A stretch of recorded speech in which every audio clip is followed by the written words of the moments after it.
he wanted to have a meeting to figure out how do we find our way around the law. And I said, I am not even having this meeting with you.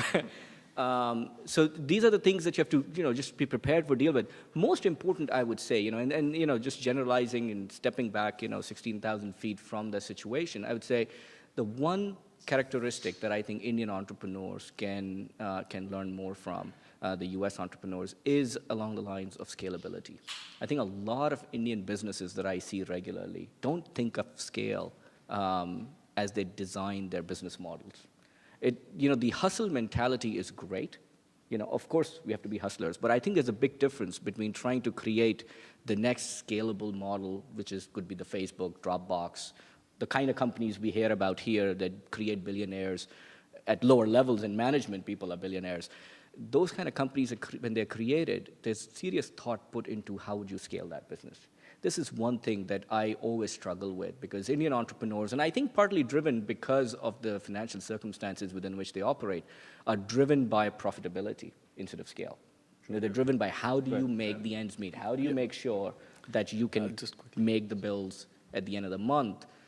Whereas the entrepreneurs here, that's the less important thing. The more important thing is, am I building something that will change the world? And that's a great point. And in fact, I was just about to pass it on to you because, what Atul comes from, he's actually an entrepreneur. He's actually built that company. So the perspective that you've given is really from, sitting here, if you're talking about it, it's great.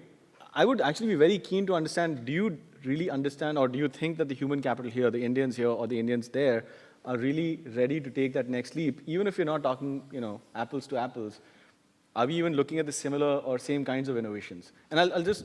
Absolutely. Right. Absolutely. I look at companies here all the time that are built by Indians. These are guys who showed up here 3 years ago. It's not like they spent 15, 18, 25 years here figuring this out. We know what it takes. It's just that when we go into a situation where you're dealing 4 hours a day figuring out how do you keep the lights on, you get caught up in that. And you get caught up in this idea that the only way to move forward is to just become one with the system. So all the dramatic ideas you had, you sort of kind of, you say, yeah, this is all good thinking, but it doesn't really work. Sure. And I think we need to figure that out somehow and break that mold. People have done that in other parts of the world. Skype came out of Estonia.